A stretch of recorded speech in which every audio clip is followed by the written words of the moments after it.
Get up to 10% instant cashback offer on Vivo V30e. Buy now.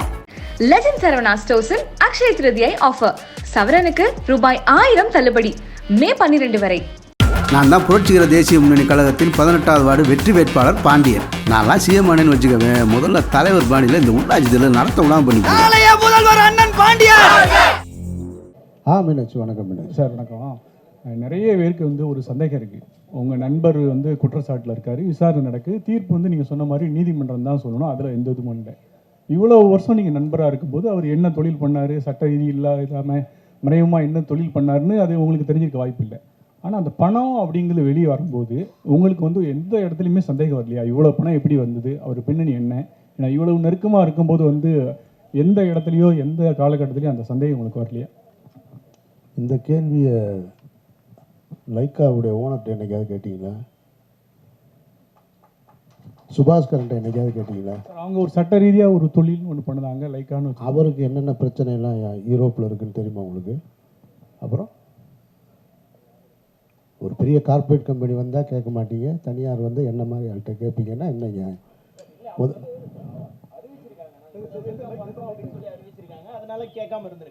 Sir அவரும் அங்கே அவர் மேலே ஒரு குற்றப்பதிவு இருக்கா இல்லையா? லண்டனில் இருக்கா இல்லையா? இருக்கு. யாராவது கேட்டாங்களா? ரஜினி சார் கேட்டாரா? விஜய் சார் கேட்டாரா? அப்போ என்ன ஏன் கேட்குறீங்க? தம்பி, எல்லாரும் எப்படியாவது யானை எப்படி இருக்குன்னு சொல்லுன்னு ட்ரை பண்ணுறோம். கரெக்டாக? நீங்கள் தடை பார்க்குறது தும்பிக்க, நான் தடை பார்க்குற காலு, அவர் தடை பார்க்குறது வயிறு, எல்லாரும் கண்ணும் கட்டப்பட்டிருக்கு, தெரியாது. இப்போ அவர் சொன்னது போல் அவசரமாக தீர்ப்பு எழுதாதீங்கன்னு ஊடகத்துக்கு சொன்னார்ல, அந்த மாதிரி விசாரணை நீங்கள் நடத்தாதீங்க. நான் ஒரு நிமிஷம் இருங்க பதறாங்க, முதல்ல பதறாங்க. இருங்க சார் பதறாங்க சார், ஒரு நிமிஷம் கேளுங்களேன். நீங்கள் அவசரமாக இப்போ சொன்னீங்க இல்லையா, அவர் சொன்ன போல் தயாரிப்பு படம் அது இருங்க, அந்த தயாரிப்பு பதிலாக சொன்னுமே சொல்லணும். உயிர் தமிழுக்குன்னு ஒரு படம், அந்த படம் முடித்த உடனே உங்களுடைய கேள்வியில் பூரா அதை நோக்கி திரும்புங்கிறதுனால அவராக முன் அதெல்லாம் சொல்கிறாரு. இப்போ மறுபடியும் ஆதம்பாவா பிரச்சனையுமா இருக்கும். டேய், என் படம் வியாபாரம் ஆகலை, கெடுக்கிறாங்கன்னு சொல்லிக்கிட்டு இருக்கேன், அதை எல்லாத்தையும் விட்டுவிட்டு இவங்க என்ன பேசிக்கிட்டு இருக்காங்க பாருன்னு அவர் மைண்ட் செட்டு பூரா இருக்கும். நம்ம ஒரு ப்ரெஸ் மீட் நடத்தி வச்சுக்கிட்டு இருக்கோம், இங்கே ஒரு விசாரணை நடத்திக்கிட்டு இருக்காங்கன்னு. நல்லா கேளுங்க, நாளைக்கு இன்னும் அமீர் தொடர்ந்து பார்த்துட்டே இருப்பார். நாளைக்கு தனியாக ஒரு ப்ரெஸ் மீட் வச்சு இதை பூரா நடத்தி பேசிடுவோம். இதை தொடர்ந்து பேசுனீங்க நிமிஷம் அவர் ஒரு சொல்லிவிட்டோம், இதை தொடர்ந்து பேசி முடிவுக்கு வராத பேச்சு, புரியுதா? கிண்ணமும் அறமும் தெரிஞ்சாதான் கிண்ணம் தெரியும், அறமும் தெரிஞ்சால் கிண்ணம் தெரியுமா? ரெண்டு பேரும் மாறி நீங்கள் ஒரு கேள்வி கேட்க பதில் அவர் பதில் கிடையாது, அவர் திருப்பி ஒரு கேள்வி, பதிலுக்கு அவருக்கு ஒரு கேள்வி, இதுவே நடந்துக்கிட்டே இருக்குது கடைசியில். அதனால இப்போ என்ன வழினா, ஆதம் பாவா சொல்கிற மாதிரி, பாவா கரெக்டு தானே? ஆமாம், எப்படியாவது அடுத்த 10ஆம் தேதிக்குள்ளே மிச்ச ஏரியா வியாபாரம் பண்ணணும், இந்த படம் ஒரு காமெடி படமாக எடுத்து வச்சுருக்கோம், அந்த வேலையை பார்த்துருவோன்னு நினச்சிக்கிட்டு இருக்காரு. ஒரே ஒரு தடவை அமீன் சொல்லிவிட்டோம், அதை வளர்த்துக்கிட்டே இருக்காதிங்க. காரணம் முடிவுக்கு வராதுன்னு நான் சொல்கிறேன். அப்புறம் இல்லை வளர்ப்பீங்க, நான் வளங்க ஒன்றும் இல்லை, 3 மணி நேரம் உட்காந்துருந்தேன், இன்னொரு 3 மணி நேரம் உட்காந்துருக்க மாட்டேனா? நல்லா உட்காந்துருப்போம், எல்லோரும் உட்காந்துருப்போம். கேளுங்க,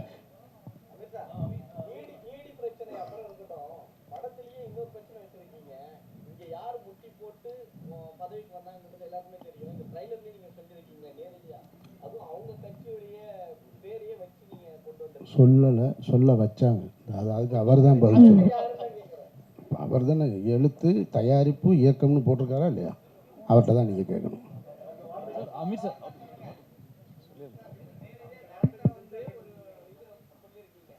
காலில் விழுகாத அரசியல்வாதி யாராவது இருந்தால் சொல்லுங்களேன். நீங்கள் என்னைக்குமே விழுகிறாங்க. பகுத்தறிவு பேசுகிற கட்சியாக இருக்கட்டும், சுயமரியாதை கட்சியாக இருக்கட்டும், அங்கேயே தலைவர் காலில் விழுகிறத நீங்கள்லாம் பார்க்கலையா? நீங்கள் அந்த நேரத்தில் அந்த காட்சி எடுக்கும்போது அப்படி ஒரு வசனம் தோணுச்சு, அதை படத்தில் வச்சுருக்கோம். மற்றபடி எந்த விதமான உள்நோக்கமும் இல்லை. சம்மந்தப்பட்ட நீங்கள் யாரை நினைக்கிறீங்களோ அவங்க பார்த்தா கூட சிரிச்சுட்டு போயிடுவாங்க, என் மேலே கோவம் வராது.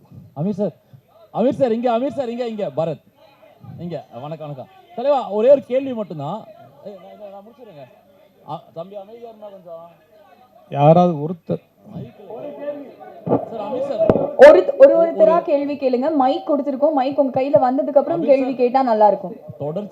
தொடர்ச்சியாக படத்துல பல தளங்கள்ல பயணப்பட்டு இருக்க அமீர் சார் கிட்ட தொடர்ச்சியா பல தளங்களில் பயணப்பட்டுட்டே இருக்கீங்க. ஆனா ஒரு கலைஞனுக்கு சர்ச்சையின் செல்லப்பிள்ளை, ஏதோ ஒரு பழைய படத்துலேருந்து ஒரு சர்ச்சை வருது, இல்லைன்னா புதுசா இப்போ ஒரு சர்ச்சை, நீங்களே வந்து அது கிளாரிஃபிகேஷன் தானே வந்து நீங்க பேச வேண்டிய கட்டாயம். இது எந்த அளவுக்கு உங்களுடைய அந்த கலை, அதை நீங்க கான்சென்ட்ரேட் பண்ணக்கூடிய விஷயங்கள்ல பாதிப்பு ஏற்படுத்துது? அது எப்படி உங்களை நீங்க சமரசம் இல்லாத என்னுடைய வாழ்க்கை தான் எனக்கு இவ்வளோ பெரிய சிக்கலை கொடுக்குறதா நான் நம்புகிறேன். நான் யாரோடையும் சமரசம் செய்ய தயாராக இல்லை. அதனால் எனக்கு சிக்கல் இருக்குது. அதை நான் விரும்பி ஏற்றுக்கிறேன், அவ்வளோதானே. இதில் என்ன இருக்குது? நான் பிறருக்கு தொல்லை தரேனா பாருங்கள். என்னால் பிறருக்கு தொல்லைன்னு இது வரைக்கும் ஒரு செய்தி வந்திருக்கா? இத்தனை ஆண்டு காலம் அந்த சினிமாவில் எனக்கு தொல்லை வந்திருக்கு. அதை நான் விரும்பி ஏற்றுக்கிறேன், சந்தோஷமாக ஏற்றுக்கிறேன். இருக்கிற காலகட்டத்தை சந்தோஷமாக கடத்திட்டு போகிறேன், அவ்வளோதான். இல்லையே வழக்கு இன்னும் குற்றப்பத்திரிக்கை. நன்றி நன்றி நன்றி நன்றி. அண்ணே முடிச்சிடட்டுண்ணே, அண்ணே முடிச்சிடட்டுண்ணே. ஆ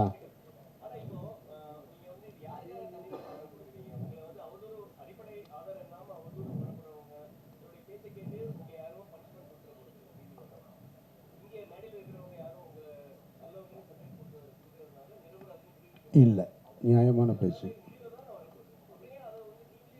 ஏன் கொடுத்தேன்னு கேட்குறீங்க. அதாவது நான் தொடர்ச்சியாக எப்பொழுதுமே பத்திரிகையாளர்களை சந்திக்கிறவன்.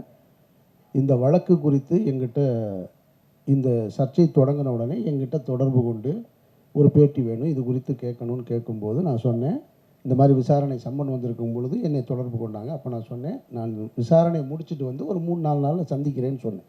ஆனால் சந்திக்கக்கூடிய ஒரு சூழல் ஏற்படலை. அடுத்து விசாரணைன்னு வந்துக்கிட்டே இருந்தது. கிட்டத்தட்ட 70 நாட்களுக்கு பிறகு இன்றைக்கி தான் முதல் முறையாக பத்திரிகையாளர்களை சந்திக்கிறேன். அதனால் நான் அதை சொல்ல வேண்டியது. நீங்கள் ஏன் தன்னிலை விளக்கம் கொடுத்தீங்கன்னு கேட்குறீங்க. கொடுத்ததுக்கப்புறமும் 4 கேள்வி மிச்சம் இருக்குது பாருங்க. டைரக்டர் சார்,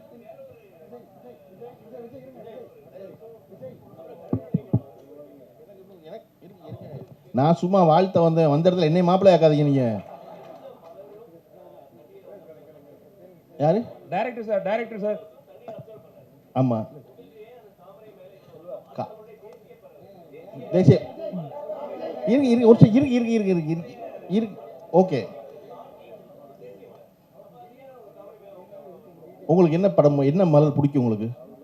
இல்லை சார், உங்களுக்கு பிடிச்ச ஒரு மலர். எனக்கு மல்லிகைப்பூ பிடிக்கும் சார். எனக்கு மல்லிகைப்பூ ரொம்ப பிடிக்கும். இருங்க சார், எனக்கு மல்லிகைப்பூ, எனக்கு மல்லிகைப்பூ ரொம்ப பிடிக்கும். அதனால டைரக்டர் சார், ஒரே ஒரு क्वेश्चन உங்கள்ட்ட சார். ஏன்னா காசி ஆனந்தனுக்கு அது இருந்துச்சு, அதனால எனக்கு அது இருக்கு. காசி ஆனந்தனுக்கு இருக்கு, அது காசி ஆனந்தன் எழுதுனது. காசி ஆனந்தன் எழுதுனதை நான் கூட சொன்னது.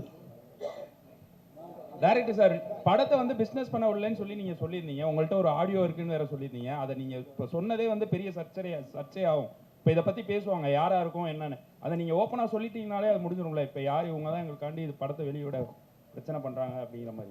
நான் யாரையும் பேரை குறிப்பிட்டு சொல்லலை. சம்மந்தப்பட்டவங்க ஒரு வேளை பதில் சொன்னாங்கன்னா நான் அதை வெளியிடுறேன். நான் என்கிட்ட இருக்கு, தனியாக வாங்க வெளியே, உங்களுக்கு தனியாக காட்டுறேன். டைரக்டர் சார் உங்களுக்கு ஒரு क्वेश्चन. டைரக்டர் சார்,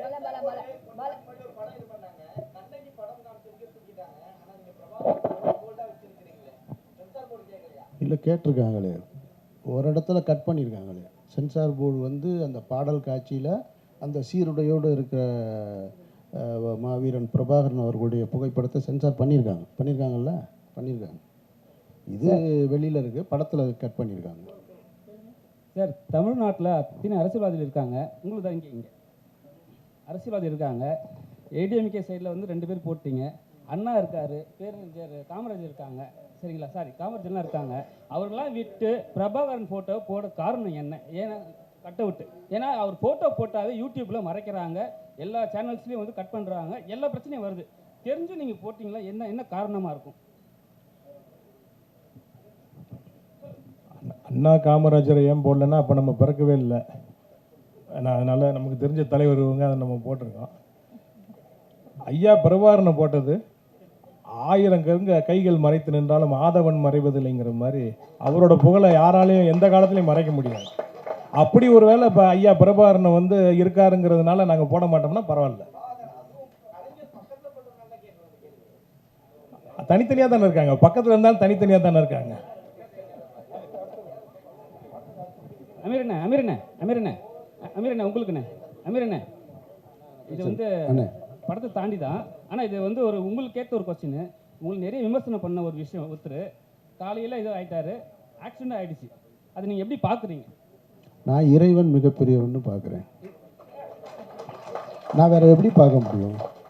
இதில் ரொம்ப முக்கியமானது என்னன்னா, இந்த இறைவன் மிகப்பெரியவன்ற வார்த்தை வந்து ஜான் ஜான் விடுங்க ஜான், ஒன்றும் அப்படி ஒன்றும் இல்லை. அவர் ஒன்றும் என்ன ஈடியில் விசாரிச்சதை கூட அவர் கேட்டுற போறாருங்க, என்சிபியில் கேட்டதை கூட அவர் கேட்டுற போறாரு. நான் முடிச்சுக்கிறேன். உங்களுக்கு ரொம்ப ஃபேவரபிளா தான் நான் பேசுறேன். எனக்கு தெரியும், நான் பேசுறது ரொம்ப கரெக்டா பேசுறேன். நான் யாரோ ஒரு நிமிஷம் என்னை பேச விடுங்களேன். சொல்லுங்க. நான் சொல்றது கேளுங்க. நீங்க என்னை கஷ்டப்படுத்துகிற கேள்வி கேட்டால் கூட ஒரு நாளும் பத்திரிகையாளர்கிட்ட நான் கோவப்பட்டிருக்கேன்னா ஒரு நிகழ்வு காட்ட முடியும். நம்ம படத்தை பற்றி ஒன்று கேட்குறேன். இருங்க, நான் முடிச்சிடுறேன். அந்த அவர் சொன்னார் இல்லையா, நான் இறைவன் மிகப்பெரியவன் சொல்லி எனக்கு இறை நம்பிக்கை இருக்குது. நான் சொல்கிறேன், அவர் பெரியாரிஸ்ட், அவர் சொல்கிறார் இறைவன் என்பது பொது சொல் தானே. உங்களுக்கு இறைவன், எனக்கு இறைவன், யாருக்காக இருந்தாலும் கடவுள் நம்பிக்கை இருக்கவனுக்கு இறைவன் மிகப்பெரியவன். நான் ஒன்றும் அதை அரபு சொல்லவும் இல்லை. கேலியும் கிண்டலுமாக அதை யூடியூப்பில் உட்காந்துக்கிட்டு இறைவன் மிகப்பெரியவன் தெரியுமா அப்படி எதுக்கு இருக்கணும், இறைவன் மிகப்பெரியவன் அப்படின்னு ஆப்போசிட்டில் ஒருத்தர் நக்கலுமா. எனக்கு என்ன தோணுச்சுன்னா, அப்போது ஒன்று மட்டும் எனக்கு தெளிவாக புரிஞ்சுது. அதை நான் இங்கே அரசியலாக பதில் சொல்லித்தான் ஆகணுன்றதுனால சொல்கிறேன். எப்போ பார்த்தாலும் பாரத் மாதா கி ஜெய் ஸ்ரீராம்னு சொல்லிக்கிட்டு இருந்த வாய் பூரா இறைவன் மிகப்பெரியவன் சொல்லிச்சு பாருங்க. அப்போ இறைவன் மிகப்பெரியவன் தான்றதை என்னால் உணர முடிஞ்சு. அதுதான் நீங்கள் கேளுங்க. நான் ஒன்று கேட்டு நீங்கள் பதில் சொல்லி கைதட்டும் போது இது வேற மாதிரியான ஒரு விஷயம். அதெல்லாம் ஒன்றும் இல்லை, நான் கேளுங்க. பரவாயில்ல. நீங்கள் பற்றி ஒரே ஒரு வாங்க கேளுங்க. அதம்பாவ டைரக்டர் தான். படம் வந்து ஒரு காமெடி, அதாவது பொலிட்டிக்கல் சட்டையர் அண்ட் காமெடி அரசியல் அப்படின்ற மாதிரி ஒரு விஷயம் சொன்னீங்க. ஆனால் பேனரில் வந்துட்டு பின்னாடி எல்லாருமே இருக்காங்க, அவங்க எல்லாம் காமெடி அரசியல் பண்ணவங்களா? இன்னைக்கு எல்லா தலைவர்களையும் வச்சுக்கிட்டு இங்கே இருக்கிற அரசியல்வாதி பூரா காமெடி தானே பண்ணிட்டு இருக்காங்க. யார் அரசியலுக்கு வந்தாலும் பின்னாடி தலைவர்கள் வைக்கிறது வழக்கம் தானே. என்னோட ஹீரோ என்ன அரசியல் பண்றாருன்னு படத்துல பாருங்க. இது ஒரு கம்ப்ளீட், இது ஒரு காமெடி படம். இது ஒரு காமெடி படம். அதை மைண்டில் வச்சுக்கிட்டு படம் பாருங்க. அதுக்கு மேலே உங்களுடைய விமர்சனத்தை உங்களுக்கு பிடிச்சிருக்கு பிடிக்கலன்னு நீங்கள் பேசுங்க.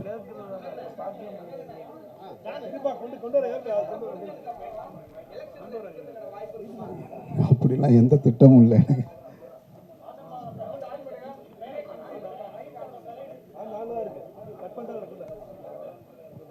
அவருடைய அறிவுரை இருந்தது, நான் மனப்பூர்வமாக ஏற்றுக்கிட்டேன், கேட்டேன், அதை நான் செஞ்சுருக்கேன். ஹலோ சார், இந்த பக்கம் சார், இந்த பக்கமும் கேள்வி கேட்க நிறைய பேர் இருக்காங்க சார். உங்களுடைய இடது பக்கத்துலையும் கேள்வி கேட்க நிறைய படம் பாருங்க சார். மைக் இப்போதான் கிடைச்சிருக்கு. இப்போவே எல்லாம் சொல்லிட்டா. அதாவது உயிர் தமிழுக்குன்ற டைட்டில் என்னை யாராவது அடிக்க வந்து ஐயா காப்பாற்றுங்கன்னு தமிழ் தான் சொல்கிறேன். பசிச்சா அம்மா சோறு போடுன்னு தமிழ் தான் சொல்கிறேன். என்னோட தாய்மொழி அது.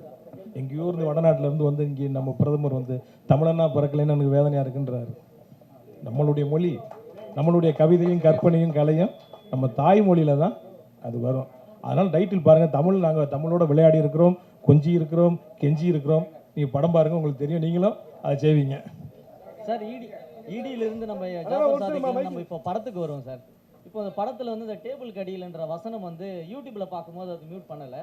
ஆனால் இப்போ நீங்கள் ட்ரைலர் போட்டு காட்டும் போது அந்த வசனம் வந்து மியூட் பண்ணப்பட்டிருக்கு. ஆனால் காலில் விழாத அரசியல்வாதிகள் இல்லை அப்படிங்கிறீங்க. குறிப்பிட்டு அந்த டேபிளுங்கிற அந்த வசனம் வந்தது, ஏன் மியூட் பண்ணீங்க?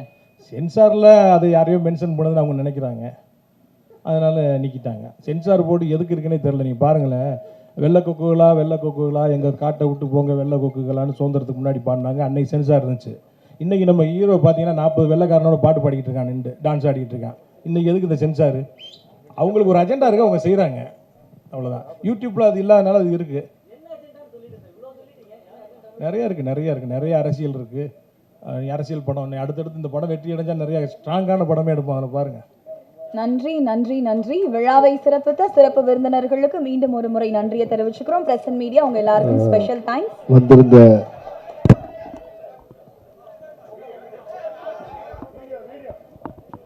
பின்னாடி வீடியோ ரெக்கார்ட் ஆகிட்டு இருக்கு, அதனால ஃப்ரண்ட் ரோல இருக்கவங்க கொஞ்சம் உட்காந்துக்கோங்க. வந்திருந்த அனைத்து ஊடகத்துறை சகோதரர்களுக்கும் நண்பர்களுக்கும் எங்கள் திரைப்பட குழுவின் சார்பாக எங்களுடைய நெஞ்சார்ந்த நன்றிகளை தெரிவித்துக் கொள்கிறோம்.